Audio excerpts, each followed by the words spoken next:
हर एक गम तुम्हारा सहेंगे खुशी से, करेंगे कभी ना शिकवा किसी से। नमस्कार दोस्तों हमारे को स्वागत। दोस्तों जैसा कि आप लोग जानते हैं कि जब किसी नंबर की पावर ज़ीरो करते हैं तो उसकी वैल्यू 1 हो जाती है। दोस्तों सबसे बड़ा सवाल यह है कि जब किसी नंबर की पावर 0 करते हैं तो उसकी वैल्यू 1 क्यों हो जाती है। इसके पीछे का मैथमेटिकली रीज़न क्या है। हम चाहे 1 लाख की पावर अगर 0 कर दें वैल्यू 1 हो जाती है, 10 लाख की अगर हम पावर 0 कर दें वैल्यू 1 हो जाती है। आखिरकार इसके पीछे का मैथमेटिकल रीजन है क्या कि बड़ा सा बड़ा अगर नंबर क्यों ना लेकर अगर उसकी पावर 0 कर देते उसकी वैल्यू 1 हो जाती है। इसके पीछे का रीजन क्या है। दोस्तों आज हम इस लेक्चर में ये बात बिल्कुल क्लियर कर देंगे। क्वेश्चन में लिख दिया है कि यदि किसी संख्या की घात यानी पावर 0 कर दे तो उसका वैल्यू 1 हो जाती है, 1 हो जाता है क्यों। एग्जाम्पल के तौर पर दोस्तों हमने लिखा है कि 1000 की पावर अगर 10,000 की पावर 0 है तो आंसर 1 आया, लेकिन क्यों। 5000 की पावर 0 है तो आंसर 1 आया, लेकिन क्यों। 1 लाख की पावर 0 है लेकिन आंसर 1 आया, लेकिन क्यों। ऐसा क्यों होता है, क्या इसके पीछे मैथमेटिकली रीजन है। थोड़ा सोचो मेरे दोस्तों, 5 सेकंड तक सोचो जरा, ऐसा होता क्यों है। तो चलिए हम आपको बिल्कुल आज हम इस लेक्चर में क्लियर कर देंगे कि किसी भी नंबर की पावर अगर हम 0 कर देते हैं तो उसकी वैल्यू 1 हो जाती है, क्यों। वीडियो को लास्ट तक देखना, बहुत मज़ा आने वाला है। मेरे दोस्तों एक बात को ज़रा ध्यान से देखना, अगर मैं a की पावर हमने लिखा 0 और मेरे दोस्तों अगर मैं a की पावर 0 को ऐसे लिख दूं, आप कहेंगे सर कोई डाउट नहीं, क्योंकि m से m गया 0, m से m माइनस हुआ 0। मेरे दोस्तों एक बात आपको पता है बहुत अच्छे से कि अगर बेस समान हो तो पावर जुड़ जाती है, या फिर यूँ कह लें घट भी जाती है, या फिर मेरे दोस्तों कह लें घट भी जाती है। अगर बेस समान हो तो पावर जुड़ जाती है, और अगर माइनस साइन लगा है तो पावर घट भी जाती है। मेरे दोस्तों इस चीज़ को अगर ऐसे लिखा जाता है तो इसे ऐसे लिखा जा सकता है, उसी टाइप से इसे अगर ऐसे लिखा जा सकता है तो बच्चों इसे ऐसे लिखा जा सकता है। दोस्तों तो ध्यान से देखना मेरे दोस्तों, इस चीज़ को अगर मैं ब्रेक करके लिखूं तो a की पावर m इंटू a की पावर माइनस m बन जाएगा। बेस समान है, दोबारा अगर मैं इसे माइनस करना चाहूँ फिर यही कंडीशन आ जाएगी।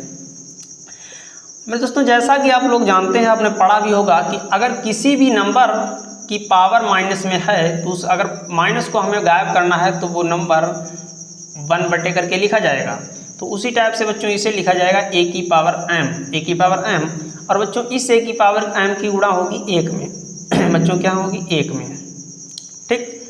तो आप देख रहे होंगे बच्चों, अगर मैं इससे और इससे सिंप्लीफाई कर दूं तो फाइनली हमारा रिजल्ट क्या निकल के आ रहा है मेरे बच्चे 1।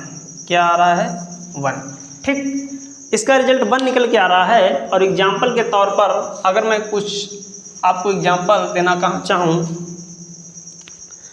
अब जैसे यहाँ पर m की जगह पर हम क्या क्या कर सकते हैं, एक तरीका देखा जाए। हम यहाँ तो बच्चों हमने ऐसे डायरेक्टली काट दिया है, कट भी सकता है, ठीक। बेसिकली फार्मूला बच्चों हमारा ये निकल के आया, a की पावर 0 a की पावर m बटे a की पावर m, ठीक। ये बच्चों फार्मूला है, एक तरीका से याद रखना। और m का है, m बच्चों कहाँ है तो लिख देना, जहाँ m की वैल्यू क्या हो सकती है बच्चों, m की वैल्यू 1 2 3 4 यानी कोई भी पावर हो सकती है, ठीक। यानी घात, m क्या है बच्चों एक तरीका से घात।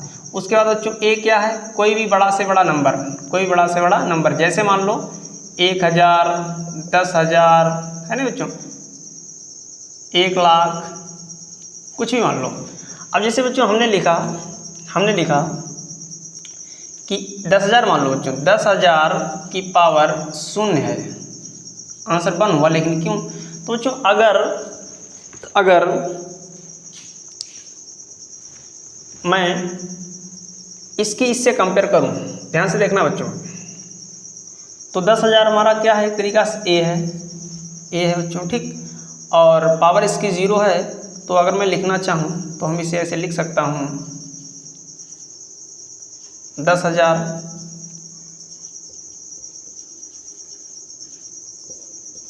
को 1 माइनस 1, कुछ भी बच्चों लिख दो, 1 माइनस 1 लिख दो, 2 माइनस 2 लिख दो, 3 माइनस 3 लिख दो। m की जगह पर आप कुछ भी पुट कर सकते हैं बच्चों, कुछ भी, 1 माइनस 1 2 माइनस 2 3 माइनस 3 कुछ भी रख सकते हैं, उससे कोई डाउट नहीं, याद रखना। ठीक बच्चों, चाहो तो 1 - 1 रख लो। आप कहेंगे सर हम 1 - 1 नहीं रखेंगे हम तो 2 - 2 करेंगे। कर दो बच्चों, कोई प्रॉब्लम नहीं, कर दो आराम से भाई, कर दो। इसे बच्चों हमने ऐसे लिख लिया, ठीक। और इसे मैं दोबारा अगर इसे ब्रेक करना चाहूँ तो बच्चों हम इसे ऐसे लिखेंगे 10,000 की पावर -2, ठीक। इधर थोड़ा मिटा दे बच्चों, ये वाला रीजन आपको, ये फार्मूला हमने समझो प्रूफ कर दिया बच्चों, ठीक। याद रखना, ये हमारा आंसर आ गया बच्चों, यही इसका आंसर है, ठीक। इस टाइप से अब मैं उस क्वेश्चन को थोड़ा सॉल्व कर रहा हूँ। अब ध्यान से देखना बच्चों, अगर ये इन्वर्स हटेगा तो फिर से 1 के अपान में आएगा, और ये सेम चीज़ निकल के आ गई, रिजल्ट क्या हुआ 1, क्या हुआ बच्चों 1। उसी टाइप से अगर मैंने लिखा 5000 की पावर 0, अब बच्चों आप कहें कितना लिख दें तो कितना भी लिख दो, 5000 की पावर 3 - 3 कर लो तब भी कोई फ़र्क नहीं पड़ता, या बच्चों 1 - 1 कर लो तब भी कोई फ़र्क नहीं पड़ता, क्योंकि हमने कह दिया ना m की जगह पर कुछ भी हम रख सकते हैं बच्चों, कुछ भी रख सकते हैं मेरे बच्चे, कुछ भी। तो 1 × 5000 की पावर -1, और जब ये इन्वर्स हटेगा बच्चों तो ये रहेगा 1/5000 की पावर, ये 1 और ये 1, ये इससे कैंसिल आउट, तो रिजल्ट क्या आएगा 1। तो बच्चों आशा करता हूँ आपको बहुत अच्छे से क्लियर हो गया है कि जब भी हम किसी नंबर की पावर 0 कर देते हैं तो उसकी वैल्यू 1 हो जाती है। इसका रीज़न यही है, ठीक। क्योंकि हर एक पावर को अगर 0 लिखने का तरीका अगर देखा जाए बच्चों तो कैसा होता है, हर नंबर की पावर, अगर प्रत्येक नंबर की पावर बच्चों हम 0 मान लें थोड़ी देर के लिए, और इस पावर की मतलब प्रत्येक नंबर की पावर को 0 को अगर दूसरे स्टाइल में बच्चों अगर हम लिखें तो हम इसे लिख सकते हैं, कुछ भी संख्या यहाँ पर ले सकते हैं, m - m ले लो, 2 - 2 ले लो, मतलब 0 बेसिकली बच्चों रीजन क्या है, 0 को लिखने का रीजन m - m, 2 - 2, 3 - 3 जो भी संख्या है, ठीक। 0 को बच्चों इस टाइप से लिखा जा सकता है, और इसी वजह से बच्चों इसका आंसर 1 हो जाता है, ठीक। इसी वजह से बच्चों इसका आंसर क्या हो जाता है, 1 हो जाता है, ठीक बच्चों। तो मैं आशा करता हूँ ये बात आपको बहुत अच्छे से क्लियर हो गई होगी। तो बच्चों आज के लिए इतना ही, मिलते हैं नेक्स्ट लेक्चर में, और सभी के बच्चों देखने के लिए बहुत बहुत धन्यवाद। जय हिंद, जय भारत।